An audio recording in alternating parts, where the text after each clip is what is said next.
রাধে রাধে বন্ধুরা, good morning সবাইকে। তো আজকে চলে এসেছি একটা নতুন ব্লগ নিয়ে। আজকে ব্লগটা শুরু করছি আমি সকাল থেকে। সকালে আমার স্নান করা হয়ে গেছে, স্নান করে আমি পুজোটাও কমপ্লিট করে নিয়েছি। পুজো কমপ্লিট করার পর আমি ছাদে চলে এসেছি। আর জানো তো, এই শীতের দিনে সকাল সকাল স্নান করলে না আর সারাদিনের কোনো ঝামেলা থাকে না। তো সকাল সকাল স্নান করা হয়ে গেছে। তো আজকে ওয়েদারটা দেখো কত সুন্দর, রোদ উঠেছে আজকে সকাল সকাল, তাই না? আর রোদে বেশ বসে থাকতে ভালোই লাগছিল, স্নান করবে বসে থাকতে বেশ ভালোই লাগে, তাই না? এরপরে চুলটা শুকিয়ে যাওয়ার পর চুলটা আমি বেশ আঁচড়িয়ে নিচ্ছিলাম।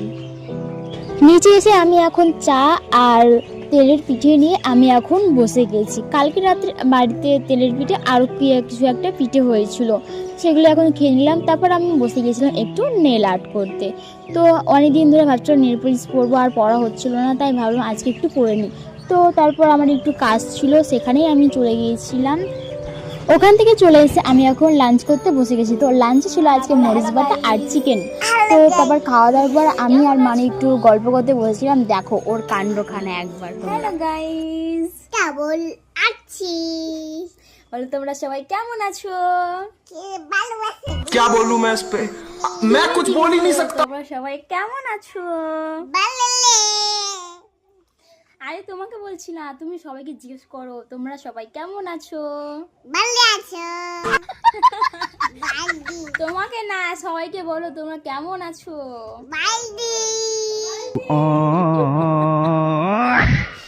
আরে তুমি বলো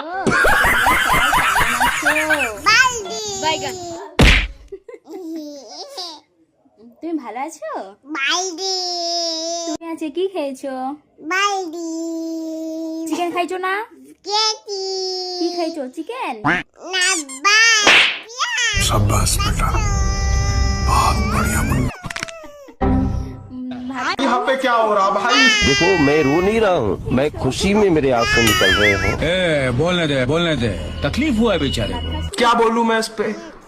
তাহলে বলছি, তো রাত্রে আমি একটু মুখে একটু ফেস প্যাক লাগিয়ে নিয়েছিলাম। তো যদি তোমাদের ভিডিওটি ভালো লেগে থাকে তবে লাইক কমেন্ট আর সাবস্ক্রাইব করে দেবে। যদি ফেসবুক থেকে ভিডিওটি দেখে থাকো তো ফলো করে পাশে থাকবে। রাধে রাধে।